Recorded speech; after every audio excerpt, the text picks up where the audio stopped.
This is your nautical lantern upon the dangerous seas of darkness. Let's push off from the placid shore of the status quo and explore what's beyond the horizon. I am your host, BT, and this is Truth and Shadow, your podcast of the supernatural. Greetings, listeners. Welcome to Truth and Shadow podcast. I'm your host, BT, and this episode is going to take you on a journey of my personal background, where I've come from and where I developed intellectually. This is an introduction episode, and I would like to give a foundational working to individuals who are listening to these episodes to know where I've come from, where I've been, and ideally where we're going. We're going to cover root philosophies that I moved through as it pertains to this particular show. I will probably do more of these in the future, probably in between seasons. That's the goal, to give you listeners a bit of a background and to understand where I come from and open up your minds and hearts to new information that could help anybody else along the journey that they have found themselves in. Today I want this episode to be about various philosophies, intellectualisms that I moved through my late teen years into my early 20s, reading widely of a lot of these authors, and I've attempted to paraphrase much of it. Otherwise, it would definitely be several hours long of an episode, and I don't think anybody, even myself, wants to hear me talking for that long. I want to begin this episode by giving some background information on who I'm going to talk about.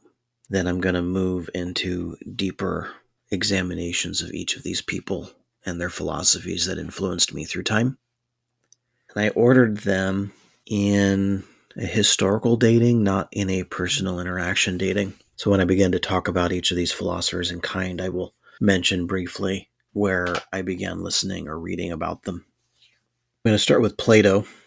Plato was actually one of the first I read about, mainly through Plato's Republic, where he writes about Socrates. As we know, Plato was a Greek philosopher who learned his philosophy from Socrates, and Plato himself emphasized reason and the soul's immortality. Many of you may or may not be aware, however, he had this large allegory known as Allegory of the Cave, in which it symbolizes the journey from ignorance to enlightenment.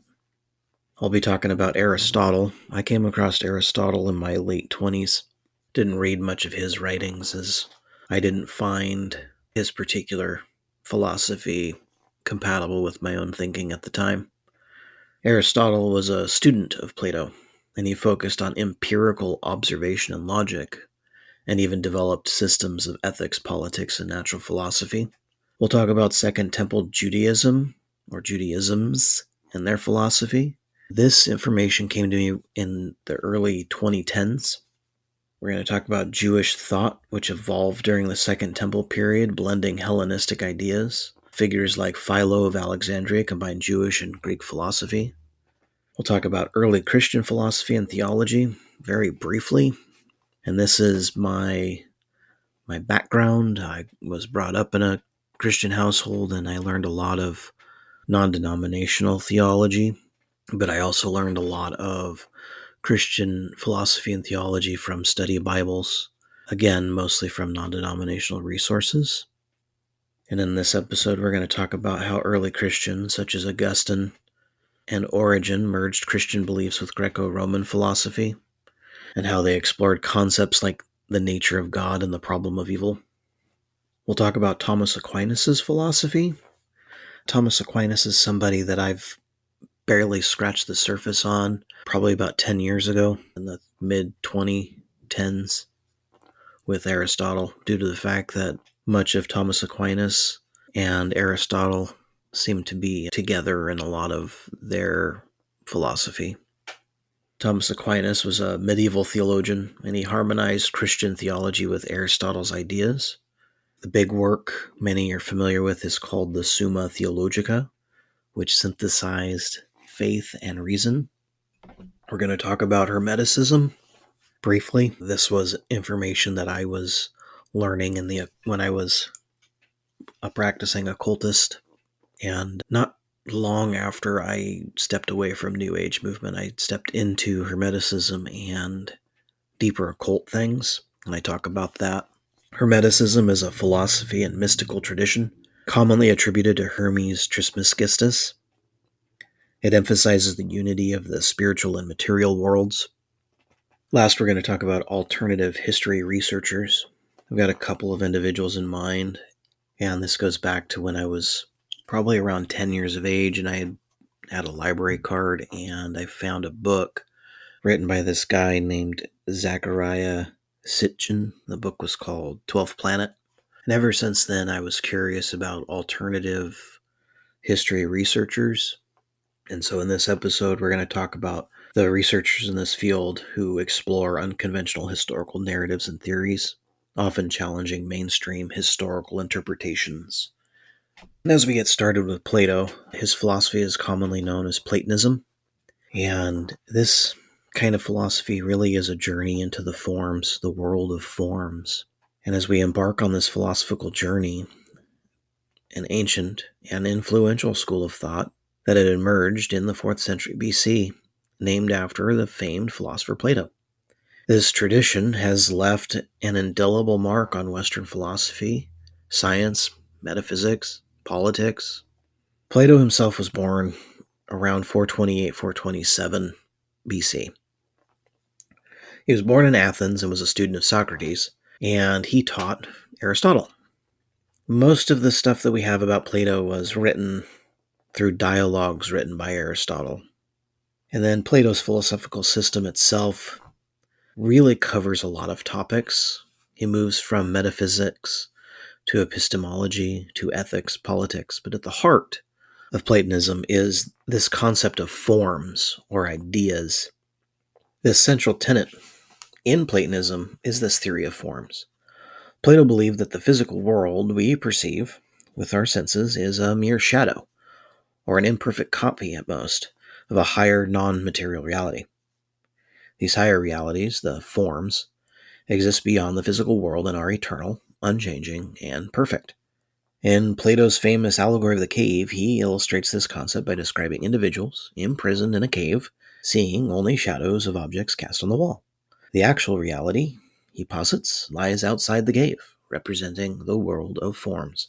Forms, according to Plato, have several characteristics. They're universal, so forms are universal and abstract concepts that apply to all instances of a particular quality. For instance, the form of beauty encompasses all instances of beauty in the physical world. They have an unchanging nature. Forms are immutable and eternal. Unlike the physical world, they do not decay or change over time. They have an independent existence. Forms exist independently of human thought or perception. This means whether a person exists or doesn't exist, somebody thinks about it or doesn't think about it, doesn't matter. Forms such as beauty exists, period. In Plato's view, philosophers were the best equipped to access the realm of forms. It was the philosopher that can glimpse the truth through rigorous philosophical inquiry and dialectical reasoning to apprehend these forms. The idea of the philosopher as a guardian of wisdom and truth profoundly influenced the development of intellectual education in Greece and beyond. In short, it really began an intellectual exercise in showing that if you wanted to learn something, you had to go to a quote-unquote expert. Platonism has important ethical implications. Plato believed that the knowledge of the forms, particularly the form of good, is the key to living a virtuous and just life. According to Plato, by understanding the form of good, individuals can make morally correct choices and lead a life of harmony and balance. This idea laid the groundwork for developing virtue ethics in what became Western philosophy. Now, while Platonism had significantly impacted the history of philosophy, it's not without its critics. Some of the common objections include lack of empirical basis. Critics argue that Plato's forms lack empirical evidence, making them abstract and disconnected from the real world. Infinite regress. The theory of forms can lead to the problem of infinite regress. If each particular in the physical world corresponds to a higher form, what explains the forms? Elitism. Plato's assertion that philosophers are the sole guardians of truth and virtue has been criticized as elitist. It raises questions about who gets to define and access truth. Platonism itself isn't without its influence on the world, and we know that the legacy of Platonism is profound and enduring. It was a major influence on early Christianity. Many of the early Christian theologians, such as Augustine of Hippo, were heavily influenced by Platonism. They incorporated Platonic ideas, including the soul's immortality, into Christian theology. Platonism had a massive impact on science. The concept of immutable and universal laws provided a foundation for the development of modern science. Thinkers like Galileo or Kepler saw themselves uncovering the eternal truths governing the physical world. Plato's ideas on beauty and art have influenced aesthetics. The search for timeless and universal principles of beauty can be traced back to Plato. Platonism itself continues to be a subject of contemporary philosophical discourse. Modern philosophers interpret and adapt Plato's ideas to address current concerns. Some even argue for reviving Platonism in philosophy of mind and metaphysics. In conclusion, with its theory of forms and emphasis on the philosopher's quest for truth, this philosophical tradition has left an indelible mark on Western thought. It has influenced fields as diverse as ethics, theology, science, and aesthetics. While it has faced criticism over the centuries, the enduring appeal of Platonism lies in its exploration of the nature of reality and the pursuit of universal truth. Next, we're going to delve into Aristotelianism. That's a philosophical tradition that bears the imprint of the name of one of the greatest thinkers in history, Aristotle. He was born around 384 in Greece. Aristotle's ideas continue to shape our understanding of the natural world, ethics, politics, and more. Aristotle was a student of Plato and a teacher of Alexander the Great, and he is renowned for his contributions to nearly every field of knowledge in his time. His works encompass many subjects, and his influence on Western thought is immeasurable. The Aristotelian tradition, often called Aristotelianism, contains his philosophical, scientific, and ethical insights. One of Aristotle's pivotal contributions in his approach to empirical science is that he believed knowledge is gained through observation and classification of the natural world. He meticulously studied the flora and fauna of his time, laying the foundation for what we now call biology. His works, such as Historia Animalium, are early examples of systematic biological research. Aristotle introduced the concept of the four causes to explain the processes in the natural world. They are the material cause. This refers to the physical substance from which everything is made. For instance, the material cause of a wooden table is the wood itself. Formal cause. This represents the essential characteristic or form of a thing. In the case of the table, the blueprint or design makes it a table, the fact that it has a flat surface and legs. The efficient cause. This pertains to agents or forces that bring something into existence. The efficient cause. This pertains to the agents or forces that bring something into existence. It answers what caused this thing to come into being. In the case of the table, it would be the carpenter who made it. Final cause. The final cause refers to the purpose or end goal of a thing. The pencil serves its purpose by writing. Aristotle's teleological view of the universe posits that everything in nature has a purpose or end. He argued that there must be an ultimate purpose or prime mover that sets the universe in motion. This concept, known as the unmoved mover, has profoundly influenced theistic philosophy, particularly in developing the idea of God as the ultimate cause of all causes. Aristotle's ethics, as articulated in his Nicomachean Ethics, are centered on the concept of happiness, or flourishing. According to Aristotle, the path to happiness is through virtuous living. He identified a set of moral virtues as the means to achieve this well-being state. Aristotle had also distinguished between moral virtues, courage, honesty, generosity, and vices. In his view, virtue lies in the middle between deficiency and excess. For example, Courage is a virtue, but recklessness and cowardice represent extremes. Aristotle also recognized intellectual virtues, which are developed through education and in contemplation. These virtues, like wisdom and prudence, guide us in making good choices. In his book called Politics, Aristotle explored the structure and purpose of the ideal state. He believed that the state is a natural institution, and its primary goal is to promote the well-being of its citizens. For centuries to come, Aristotle's political philosophy laid the groundwork for discussions on governance, justice, and civic duty. Aristotelianism has faced its share of criticism as well. Some have even challenged Aristotle's views on slavery or natural philosophy, arguing that they were products of his time and his culture. Aristotle has had a profound and lasting impact on the history of philosophy. Scholasticism, for example. In the Middle Ages, Aristotelianism was integrated into the philosophy of the Catholic Church through scholasticism. The works of figures like Thomas Aquinas sought to harmonize Aristotle's ideas with Christian theology. The Renaissance and Enlightenment. The revival of Aristotle's works during the Renaissance and the Enlightenment contributed to the development of modern philosophy and science. A little aside on that.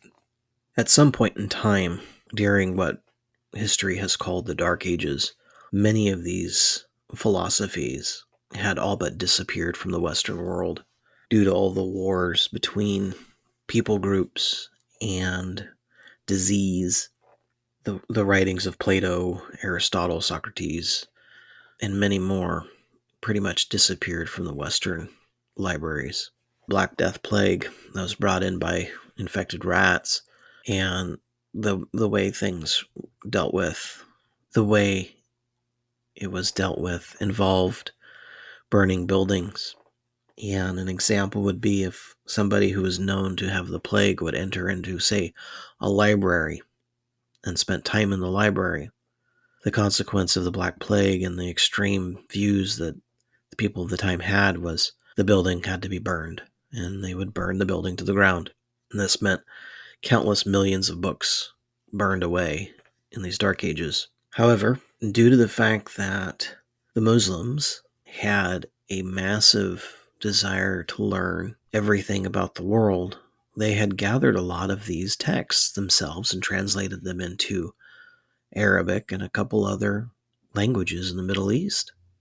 It was the Muslims who preserved the great texts of Plato, of Aristotle. The understanding that we know today about Socrates and many of the Greek philosophers owes a large debt of gratitude to the Muslim people. And it was in that period of the Renaissance that these texts were being translated from Arabic into Italian or into French or into Latin, whichever language people were finding these books. And as knowledge about Aristotle spread, we get the development of scholasticism, as I mentioned. There's a Renaissance and an Enlightenment period because everybody is now being re-exposed to these Greek philosophers, especially Aristotle. And we get the development of Thomas Aquinas, for example. Well, in conclusion about Aristotelianism, we find that it's a rich and enduring tradition. It's grounded in Aristotle's commitment to empirical observation, ethical virtue, and the study of the natural world. And because of this, we must acknowledge that Aristotle's profound insights continue to inspire schools and scientists and philosophers to this day, providing a foundation for understanding the complexities of our world and the moral principles that guide our actions. This next philosophy I wanted to talk about is called Stoicism, and it's a school of thought that has itself withstood the test of time.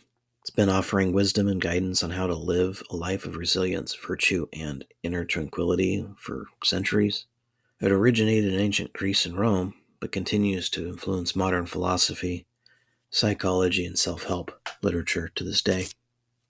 As a philosophical tradition, Stoicism finds its roots in ancient Greece, with notable figures like Zeno and Cleanthes.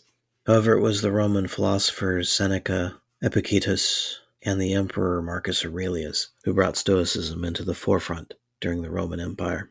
Stoicism derives from a Latin term or a Latin title of a painting in Athens where Zeno and his students met for philosophical discussions. Stoicism is characterized by several core principles. and they lay a foundation for its philosophy of life. Central to Stoicism is the belief that the highest good, the ultimate goal of human existence, is virtue. Virtue is defined as living following reason, and wisdom, and manifests as wisdom, courage, justice, and self-discipline. And Stoics distinguish between things within and outside our control.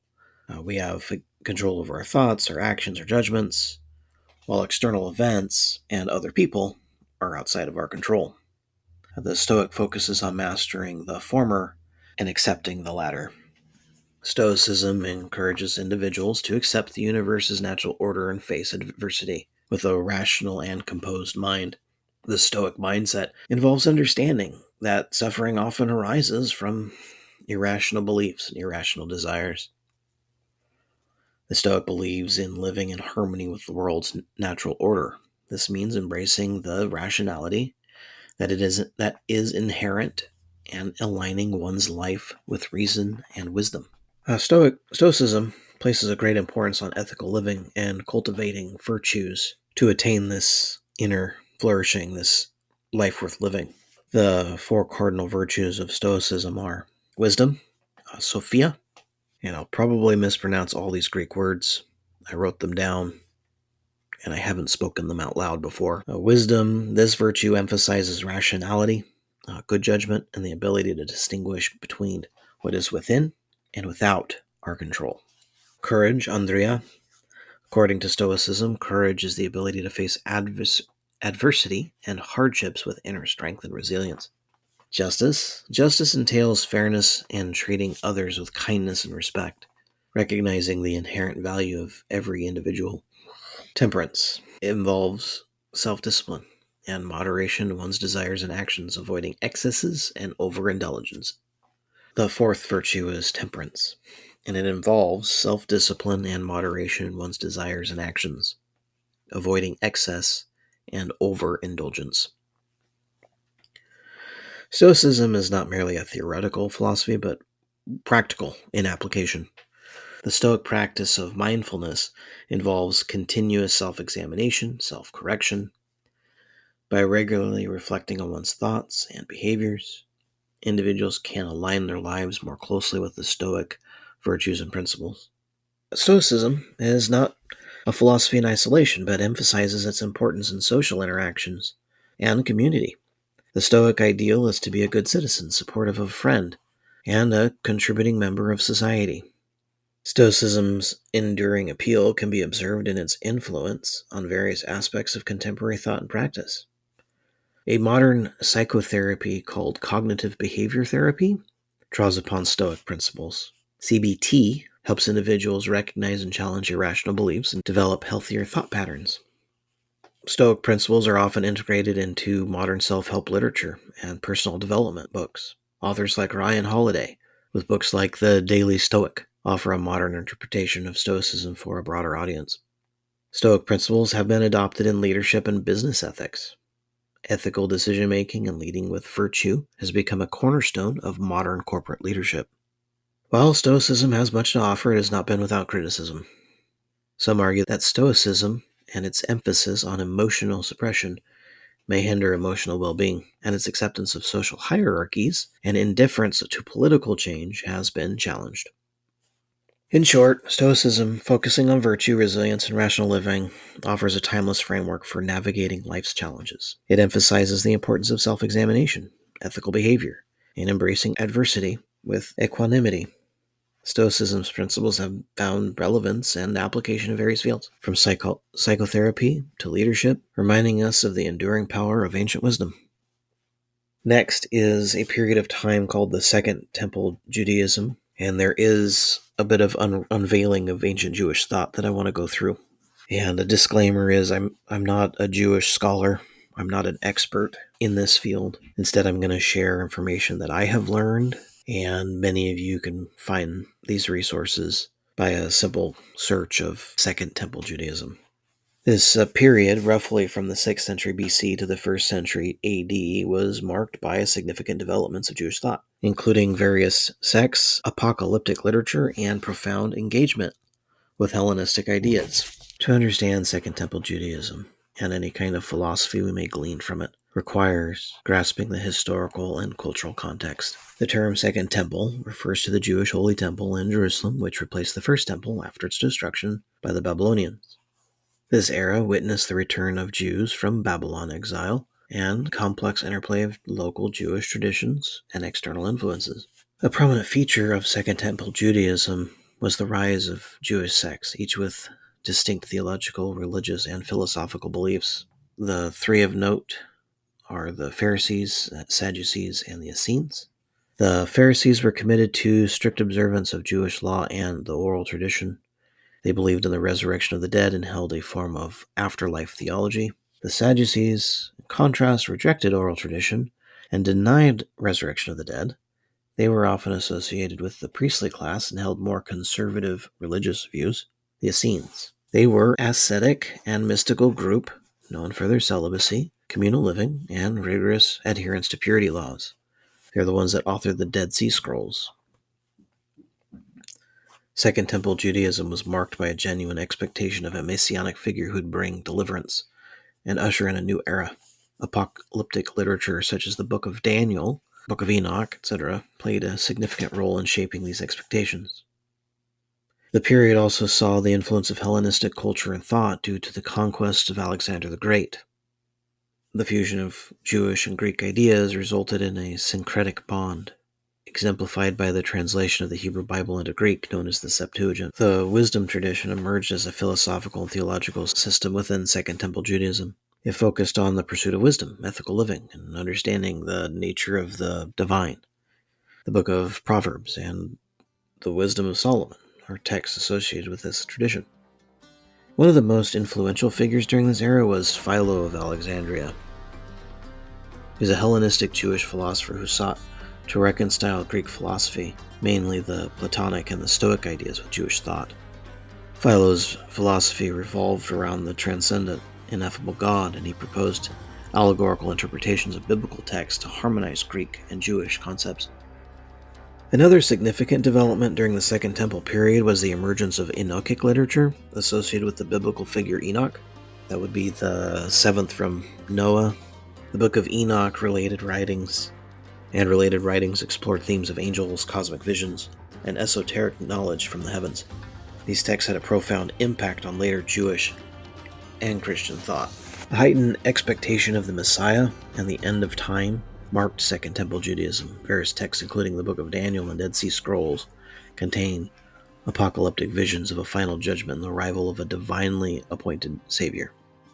The period of Second Temple Judaism came to a dramatic close with the destruction of the Second Temple in 70 AD by the Romans. This event had profound repercussions on Jewish thought as it forced a re-evaluation of the relationship between Judaism and the Temple, the nature of Jewish identity, and the direction of Jewish philosophy.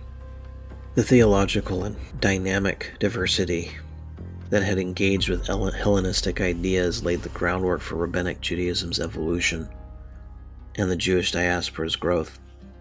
Additionally, the Messianic and apocalyptic themes of this period continued to influence later Christian beliefs and theology.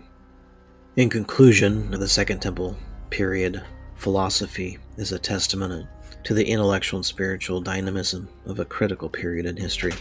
The interplay of sects, apocalyptic literature, Hellenistic influence, and the pursuit of wisdom reflect a complex tapestry of ideas that emerged during that era. Next on our list to talk about is early Christian philosophy at the intersection of faith and reason. And this is a period of time after the resurrection of Christ, and in this period it witnessed the emergence of profound theological questions and the fusion of Greco-Roman philosophy with Christian faith. And I'm going to do this briefly because there's actually quite a lot of notes here. Early Christian philosophy emerged in a world that was already shaped by Hellenistic and Roman thought. The teachings of Jesus Christ and the writings of the apostles deeply influenced it. This period, which roughly spans from the 1st to the 6th century AD, is marked by the search for theological answers and the articulation of Christian beliefs in the context of the intellectual climate of the time. One of the early challenges faced by these Christians is the need to defend and explain its belief to a skeptical and often hostile world. Christian apologists such as Justin Martyr and Tertullian took on this task by using philosophical arguments to make Christianity accessible to the educated elite. Justin Martyr, a brief about him, is a Christian convert. He sought to demonstrate the rationality of the Christian beliefs. He argued that the Logos, a concept drawn from Greek philosophy, was presented in the teachings of Christ and the Bible. Justin's writings laid the groundwork for the Christian doctrine of the Logos, later developed by the theologians, and that was developed by Justin Martyr. Next we mentioned Tertullian, and he, in contrast, emphasized the incompatibility of Christian faith with philosophy. He famously said, "What has Athens to do with Jerusalem?" His position reflects the tension between the faith and reason that would persist throughout Christian history. The next up in philosophy, we have what we call the patristic fathers in the formation of doctrine. I'm going to name a couple of guys here. We'll talk about Clement of Alexandria, Origen, Augustine of Hippo. So Clement of Alexandria was a prominent figure in early Christian thought and influenced by both Platonism and Stoicism. He believed philosophy was a preparation for faith and saw Christianity as the true philosophy that fulfilled human longing for wisdom. Origen, another influential theologian, applied allegorical interpretation to the Bible. Reflecting a Neoplatonic idea, his theological works helped establish the doctrine of the Trinity. Augustine of Hippo, perhaps the most significant figure in early Christian philosophy, integrated Platonic and Neoplatonic thought into his theological writings. He explored profound theological questions such as the nature of evil, the relationship between faith and reason. His seminal work, called Confessions, provides an intimate account of his spiritual journey. Early Christian philosophy had a profound influence on Western thought. The synthesis of faith and reason, as exemplified by Augustine, became a cornerstone of medieval scholastic philosophy. Early Christian thinkers also laid the groundwork for developing Christian ethics, political philosophy, and theology. And another thing of note that I do want to talk about is the rise of monasticism in early Christian period also reflected the fusion of philosophical and religious ideas. It was figures like Anthony of Egypt and Benedict of Nursia pursued lives of asceticism, contemplation, and prayer, drawing from Stoic and Neoplatonic principles to guide their spiritual journeys. Early Christian philosophy was not without its challenges. Even today, theological disputes and schisms within the early church led to conflicts and controversies. The Arian heresy over the nature of Christ, these challenges shaped the development of Christian doctrine over time. In conclusion, the early Christian philosophy represents a pivotal period in history. It witnessed the encounter between Christian faith and Greco-Roman philosophy, resulting in the development of profound theological ideas. Early Christian philosophers had grappled with questions about the nature of Christ, problem of evil, the relationship between faith and reason, laying the foundation for centuries of Christian theological exploration. Briefly, I'm going to talk about Thomas Aquinas next, considering he is a towering figure in the history of Western thought, not merely in Christian thought. He was born in 1225 in Italy. He was a Dominican friar, a theologian, philosopher, whose work has profound and enduring impact on theology, metaphysics, ethics, and epistemology today. Thomas Aquinas, often referred to as Aquinas, is known for his monumental synthesis of Christian theology and Aristotelian philosophy. Prominent figure in the scholastic tradition, a method of inquiry and teaching that flourished during the Middle Ages. The scholastics sought to reconcile Christian faith with reason and the classical philosophical tradition, particularly using the works of Aristotle, the newly rediscovered works of Aristotle, I might add. At the heart of Aquinas' philosophy lies the reconciliation of faith and reason. He believed that faith and reason are not contradictory, but complementary. Faith provides insight into divine truth. Reason allows us to understand the natural world. Aquinas argued that faith should enlighten reason, and reason should serve to clarify and defend faith. Thomas Aquinas' concept of God is deeply influenced by Aristotelian thought. He described God as the unmoved mover, an unchanging, pure act of existence. God, in his view, is the ultimate source of all being. the cause of the world, and the goal of human existence. Aquinas' philosophy has profound and enduring influence for both the Catholic Church and Western philosophy. Particularly, one of his most famous contributions is his 5 ways, demonstrating the existence of God. These 5 ways are: 1. The first mover. Aquinas' first way is based on the principle of motion. He argued that everything in the world is in motion and requires a mover. Ultimately, there must be an unmoved mover, which he identified as God. Causality. The second way focuses on the principle of causality. Aquinas posited that everything in the world is caused by something else. Therefore, there must be a first cause or an uncaused cause, which he identifies as God. Contingency and necessity. The third way addresses the distinction between contingent and necessary beings. Since there are contingent beings in the world, there must be a necessary being that explains their existence, God. Gradation. Aquinas' fourth way is rooted in gradation or degrees of perfection. He argued that there must be a being of maximum perfection, God, against which all other beings are measured.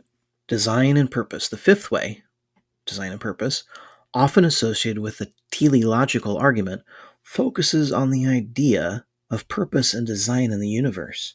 Aquinas contended that the natural order and purpose of the world is to point to a divine designer, God.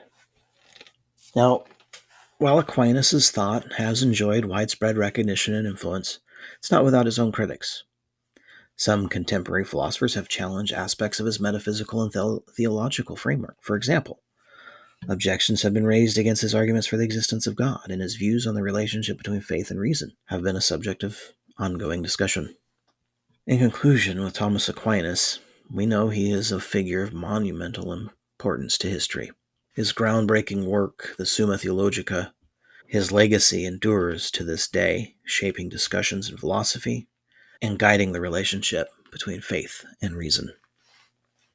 This last little bit, I want to talk about the alternative history research and basically about these unconventional explorers of the past, and briefly talk about each one. Alternative history researchers come from diverse backgrounds and bring unique perspectives. Some of the key figures in alternate history research include Erich von Däniken, Zacharias Sitchin, Graham Hancock, and a few others.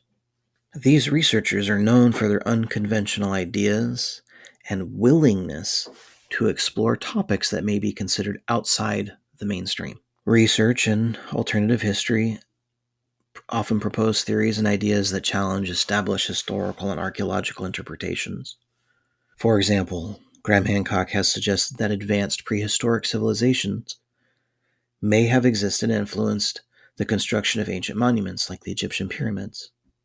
Erich von Däniken has explored the idea that astronauts from time immemorial visited Earth. Zachariah Sitchin's work centers on the concept of the Anunnaki, a group of he believes to be extraterrestrial beings in Sumerian mythology. These theories introduce unconventional elements, and they bring them into the study of history and archaeology, often drawing from ancient texts, myths, and symbols to support these claims. Alternative history researchers often face significant skepticism and criticism from mainstream historians, archaeologists, and scientists. Curtis argues that many of the theories put forth by these researchers lack empirical evidence. They rely on speculative interpretations and do not align with the principles of the scientific method. The impact of alternative history research is complex. While these researchers themselves are often criticized within the academic world, their work has inspired public interest and debate. And it's my opinion that conversations that are brought within the scientific world and the alternate history world, these conversations need to happen. Remember, we talked about Plato and the fact that it was him who argued that it was the philosophers who were the gatekeepers of knowledge and wisdom. And this may have been maintained through to the present time. People should be free to explore and argue alternative views and discuss them in an open and economical manner that people find support for positive discussion and development. A few of the alternative researchers that impacted me in my life and my thinking when I was younger. The first one that comes to mind is Immanuel Velikovsky. Now this guy, Immanuel Velikovsky, was a name that invokes both fascination and controversy. He was a figure prominent in the mid-20th century, and he made a significant contribution to the pseudoscience field, mainly in his book called The World in Collision. While the scientific community vehemently opposed Velikovsky's ideas and theories, they remained widespread in public attention and interest. He was born on June 10, 1895, in Russia. He grew up in a Jewish family and displayed keen intellect from an early age. He studied at the University of Edinburgh and moved to the United States, where he continued his education at Princeton University and eventually earned a medical degree from the University of Moscow. Dr. Immanuel Velikovsky. One of his most famous works to talk about is Worlds in Collision. It was published in 1950. In this book, he put forth a series of extraordinary and unorthodox theories about the solar system and its history. Central to the argument was the idea of a catastrophic event, such as global catastrophes and planetary collisions. He suggests that such cosmic events cause biblical catastrophes like the parting of the Red Sea and the plagues of Egypt. He also postulated that Mars had close encounters with Earth, leading to worldwide calamities. Dr.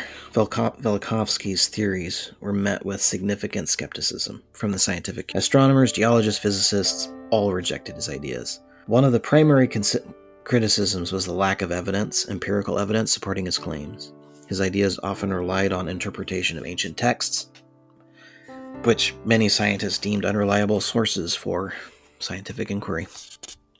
In short, Immanuel Velikovsky was controversial, and his ideas and theories challenged established scientific norms. While his work, Worlds in Collision, was widely rejected, it ignited public debate about the nature of science and the boundaries of scientific inquiry. His legacy reminds us of the importance of scientific rigor, empirical evidence, and peer review in the scientific process. The next researcher in my field of research, his name is Graham Hancock. He was born August 2nd of 1950 in Scotland. He grew up with a keen interest in history and exploration, eventually took a career in journalism and writing. He attended Durham University, where he studied sociology and economics, laying the foundations for his future work as a writer and researcher. The key book of his that I read that introduced me to Graham Hancock was known as The Fingerprints of the Gods. It was published in 1995, and in this book, Graham Hancock presents a series of unconventional theories about the history of human civilizations. Central in his argument was the idea of advanced past civilizations, which predate mainstream and archaeological understanding, that once existed and left evidence behind of their existence. Hancock proposed that these ancient civilizations possessed advanced knowledge and technology far beyond what we have today. He suggests that these civilizations were responsible for constructing monumental structures like the Egyptian pyramids or the Sphinx. Furthermore, he argues that the ancient civilizations were connected by a global civilization destroyed by a worldwide cataclysmic event. His ideas and theories were also met with significant skepticism and criticism from the scientific and archaeological communities. One of the primary criticisms has been the absence of concrete evidence to support his assertions.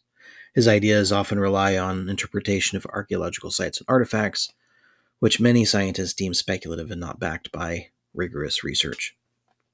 Graham Hancock's legacy is marked by controversy and the willingness to challenge established historical narratives.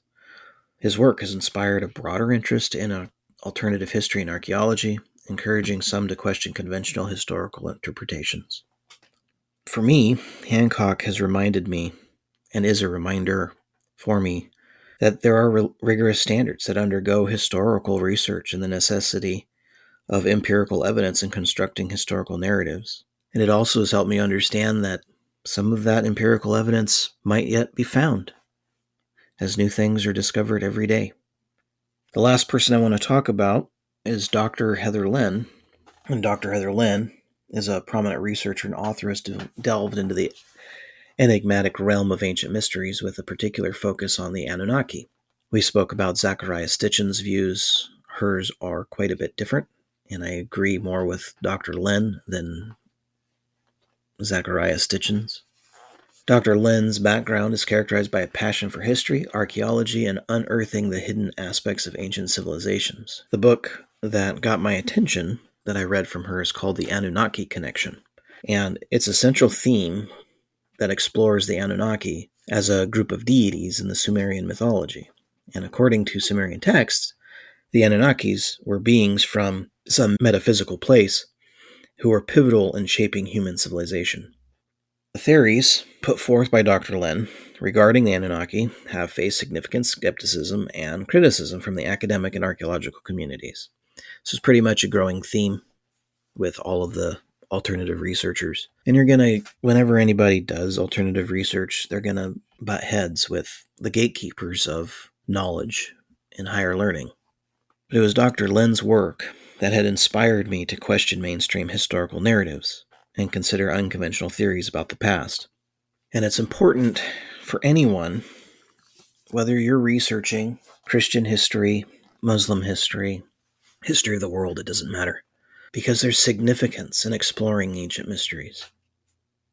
And if you want to focus on a specific topic, and you want to learn about the interactions between some ancient beings or an idea that extraterrestrials have come to Earth from the distant past as astronauts, these are things that are open for you to explore. And it's important that you talk to these ideas with other people. You don't have to spend your time looking for data that supports your ideas. Read things that counter your ideas. Read ideas and papers that call into question these alternative views. I did, and I find that some of the mainstream arguments for the reason things are what they are don't make sense to me. I don't agree with them. I don't agree with Thomas Aquinas' views on angels or what Augustine had to say about them. To talk about these supernatural things, to bring out of the dust-covered tomes protected by the gatekeepers of academia, and just talk about these ideas, talk about Nephilim, talk about Bigfoot, talk about the Mothman. I want to talk about all these things because people have experiences, and it's those experiences that have left the largest impact in their lives and has formed many of them into the people they are today. Whether our past was filled with good things that have happened to us or things brought to calamity by the hands of others, it's my hope that we can unpack the supernatural world and understand that reality isn't shaped by the things that we can touch, smell, hear, taste, or see. Reality seems to be made up of other things. And it's my opinion that hidden away in the darkness and the reaches of shadow are sinister forces that have played with the human mind, the human thought, and has helped grow and develop things that are not savory for our consumption. And it's with this thought that I leave this introduction episode. Thank you for listening. This is a free podcast and is based upon the value for value model. If you find value in this or any episode, you can return that value by liking the show, leaving a review, sharing with a friend on your social medias. You can also donate on my website. Thank you again. This is BT for Truth and Shadow Podcast. You are the light in the darkness.